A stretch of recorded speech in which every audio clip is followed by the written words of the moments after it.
Hi there, I'm Philippa Page from Flock Health Limited, and today we are going to talk about ewe nutrition in the pre-tupping period and on into early pregnancy.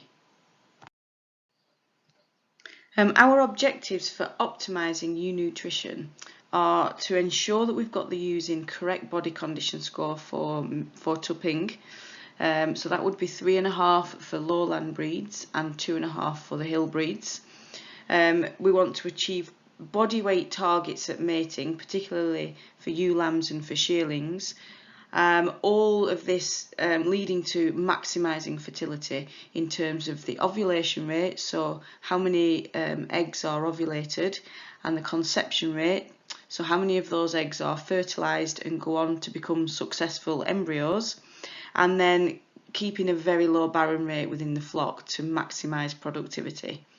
And also we need optimum ewe nutrition to maintain that pregnancy and reduce embryonic loss and make sure that we've got successful lambs going on to be born. So we're going to cover these areas in this next webinar.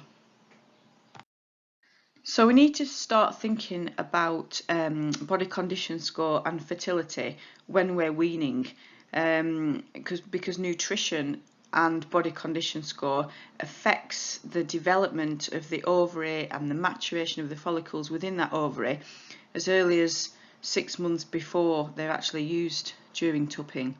So it's really crucial that we have a handle of what our ewes are doing at weaning time and maybe even before in late lactation, so we can start to make decisions based on getting the optimum fertility in the next performance year. So the follicles, they go through development. They've got long-term cycles that are sort of going every 4 to 5 months where the follicles within those ovaries are developing, and then we've got the shorter term cycles within the estrus period itself, which relate to ovulation, the ovulation rate, the number of eggs that are released, and the quality of those eggs as well. So we're thinking about nutrition and we're thinking about body condition score really early around weaning time, but also during the mating period. So target body condition score for lowland ewes is 3.5, and for hill ewes is 2.5.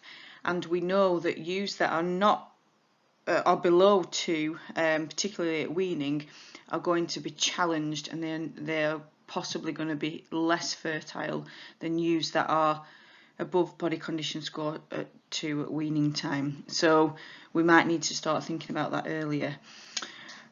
So the best, because we know that ewes that are in lower body condition score, so ewes that are around 2, lean ewes, will eat 30% more dry matter than ewes that are fit or that are at body condition score. So we've got to bear that in mind when we're starting to group them and split them up and plan what feed availability that we've got for them. And we need a good period of time to do this, at least 10 to 12 weeks from before mating. We need to start thinking about it. So a body condition score, one score is about 10 to 12% of body weight. So for example, a 70 kilogram ewe, she's going to need to gain 7 kilos over, say, a period of 100 days to be able to gain a body condition score. So we need to know when we get to weaning time and split them into thin, fit or fat groups, so that we know which need more, we can hold the others back, and we can budget our feed as well, to make a bit more efficiency and a bit better use of grass. And so the energy requirements needed for that ewe to gain that 7 kilograms over 100 days total at around 15.4 megajoules a day. So that includes the energy required for maintenance, and then the energy required on top for weight gain, and that equates to about 1.54 kilos of dry matter per ewe per day. So we need to be more accurate, because we're looking at profitability, we're looking at margins, we're looking at available feed. We want to use the best of grass, and good growing grass will supply that just through dry matter, provided that we've worked it out and we know how much we need, and then we can work out our paddocks and rotate them accordingly. If we haven't got that, then we can at least plan, because if we know we're going to have to bring the ewes up a condition score or more than that, then we can start planning, and we might need to use extra forage, which we'll talk about later. So we're targeting body condition score, and we need to think about it at weaning time. If we've got a number of ewes that are less than body condition score 2 at weaning, we need to think why. Is there other things going on? Have we got production limiting diseases going on there? Is there parasite problems? Is there chronic fluke problems? And it's a good time. The ewes aren't doing anything else when they've been weaned. They're not lactating. They just need to gain weight, and they need to improve, ready for the next performance period, because it will affect fertility. If we start in at mating time in body condition scores that are less than optimum, we will be chasing that score for the whole performance, and the effects not only might be on birth weights of lambs for that actual period of time, but also for future fertility and the future fertility of the offspring, female offspring of those ewes. So it's a really good time weaning to. So we've already mentioned the effects of body condition score on fertility, and it really does have big impacts. Ewes that are at body condition score 2 or less than that at weaning, we've got research to show that even if they gain up to the target body condition score 3, 3.5 in that same year, their scanning results are still lower than ewes that are in higher body condition score at weaning time. So the message really is monitoring ewes throughout the entire cycle to make sure that body condition score is always near optimum. Now, ewes that are in the correct body condition score at tupping time won't benefit much from being flushed, if at all, because their body condition score nutritionally, the impacts on the ovary are there. They'll be producing quality follicles, which should go on to lead to quality conception rates. Ewes that are below body condition score will benefit more from flushing. So the aim of flushing is basically an increased plane of nutrition during the period just before tupping. And this impacts on the cycles of follicular development, which are happening every sort of 4 to 5 days within the estrus, within the 17-day estrus cycle. So as a short-term fix, we can use flushing to lift those ovulation rates and with the aim of producing more mature follicles. So that is something that we can do in ewes that are of leaner body condition score, but it won't have much impact, if any, on ewes that are in the target body condition score of 3.5. And we do need to just bear in mind that older ewes and more prolific breeds, such as Cleans, for example, flushing those can increase the amounts of triples that we get, which we don't really want. So that just need to bear that in mind when we are flushing, and really try and target the groups of ewes within the flock that will benefit, and that will help with grass management and feed management as well. Also mentioned that leaner ewes will eat 30% more dry matter, so we can target for that. And so we can also look, weaning time. So usually weaning on some farms is based on a set date, and it's always done at the same time each year. But to get the best out of the flock and benefit the ewes and the lambs, that could vary every year. There may be scenarios where we've got ewes that are lean, or they're getting lean up towards weaning time. We might want to wean those ewes early, particularly if we've got competition for grass. So if we're trying to separate lambs and ewes to divert resources, then we might look at weaning early. Beyond 12 weeks, lambs aren't nutritionally gaining anything from the ewe, so it makes sense to wean those at that time, and then we can group them and we can give the ewes a longer dry period to try and gain some condition. And also we can look at what we might need to feed them. So if we haven't got good grass or enough grass, if we're looking at drought conditions, which we've had before fairly recently, we need to start, particularly last year, we need to start thinking about what other dry matter sources we can use. So we might be looking at forage, we might be looking at supplementation in terms of even hard feed, or in terms of buckets, licks, that kind of thing. But we need to know, and we need to have them grouped properly so we can target any extra expenditure on feed, because really all we want them to be having at this time is grass, because that's growing and it should be readily available. But if it isn't, we need to make decisions, because we can't risk suffering losses in body condition score at this time, because this is setting us up for the next performance period, and this is setting us up for how many lambs we're going to have at the next lambing time. So we need to think, and we need to keep monitoring, etc., around the weaning period. And then also we need to look at possible trace element deficiencies. Low cobalt can impact on fertility. Selenium can impact on survival of the embryo, so we need to look at that and be careful that we're not over supplementing, because this will have negative effects as well. So these are things that can be discussed with your vet or your advisor, looked at in your health plan. Hopefully you've got an idea of what's going on within the ewes throughout the year. So these are things to be considered.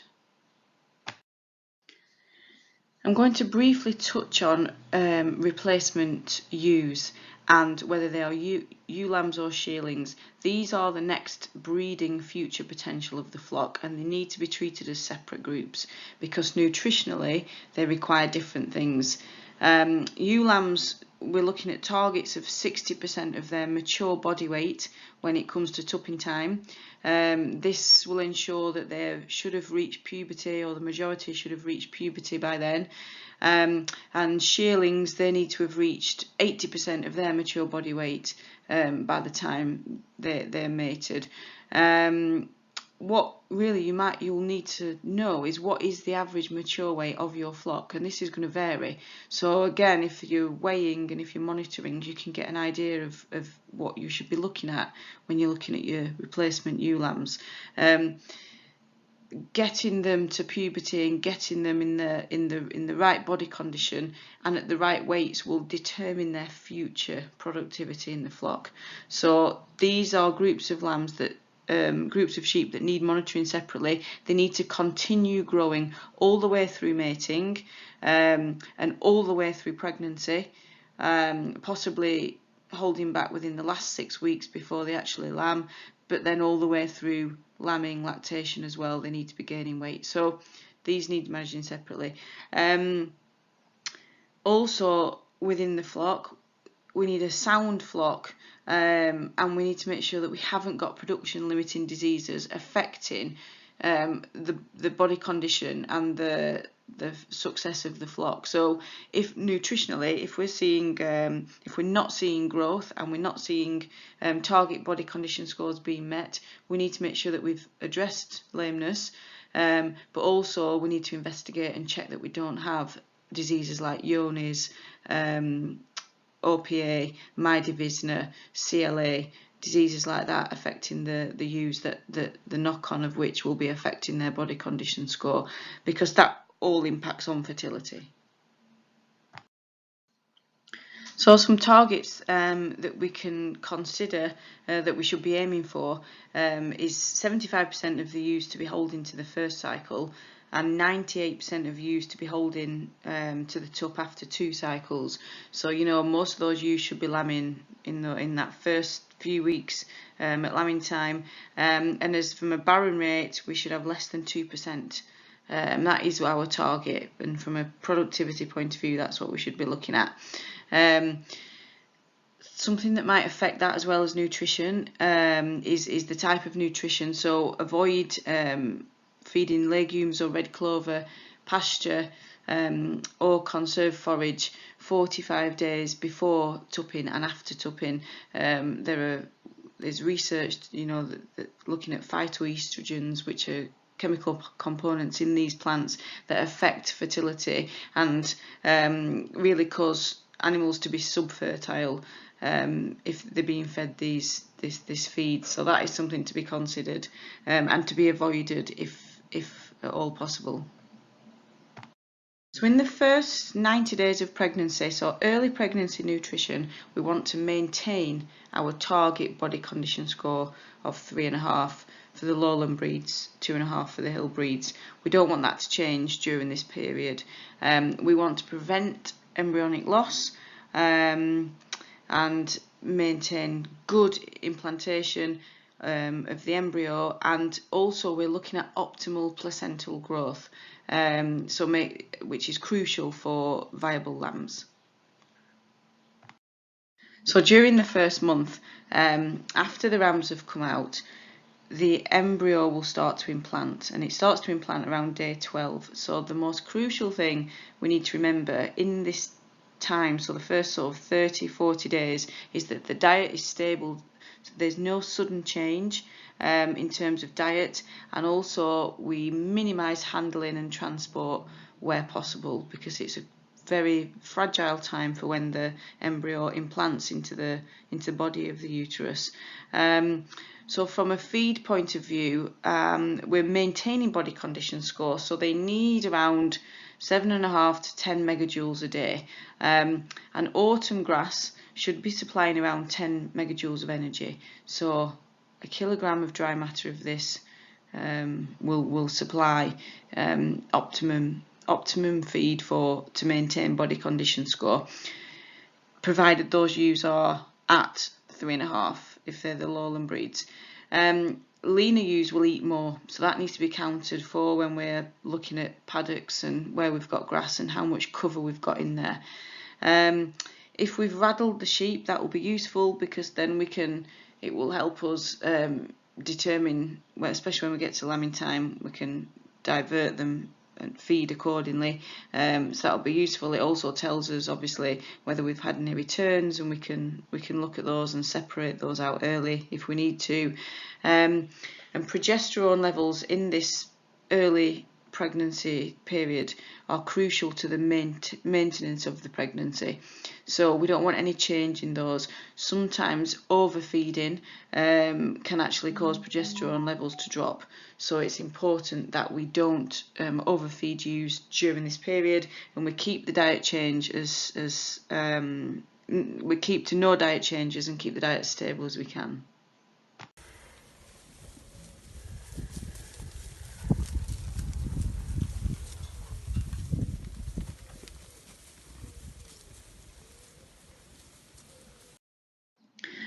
So the placenta is developing around the 2nd and 3rd months of pregnancy, and it's really important that it reaches its optimum size during this stage. The placenta supplies everything to the unborn fetus in terms of nutrition, so it's crucial that it's allowed to develop to its optimum size. If it doesn't, it will have knock-on effects on the birth weights of the lambs and their survivability. So the lambs at this stage, the fetuses at this stage, are around 15 to 20% of their final body weights, but the placenta is fully developed, provided it's had optimum nutrition. So that's crucial to be considered. So to summarise, the crucial principles of pre-tupping and early pregnancy nutrition. We need to assess the ewes often, at all stages as we can, get our hands on the ewes, body condition score them, particularly at weaning time, so that we can group them accordingly and make decisions then based on the growing season ahead of us in terms of what grass we've got available, and we need to look at group them in terms of fat, fit or thin, and then we can lift the thin ones and maintain the fit and slightly bring back the fat ones.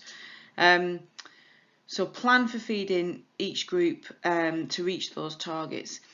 We don't want to have too much body condition score loss at any time, because this affects the reproductive programming of the ovary, and in turn that affects future fertility and the fertility of the unborn female fetuses as well. So it's important that that body condition score is never let to drop below 2 if at all possible. Investigate reasons as to why we've got poor body condition if we've got adequate nutrition. So there may be production limiting diseases going on in there, or we may have poor parasite control, or possibly trace element, or a combination. So they need looking at. In early pregnancy, from a nutritional point of view, we just want to avoid sudden change. We want to be feeding for maintenance at least. We certainly don't want to be feeding any less than that, and maybe even slightly above maintenance. But making sure that we are emphasising the development of the placenta around this time, which then is going to go on to develop our lamb birth weights as they go through the pregnancy. So main features: monitor body condition score, group accordingly, and make changes. Give as long a dry period as possible to make those changes before we come to the pre-tupping period.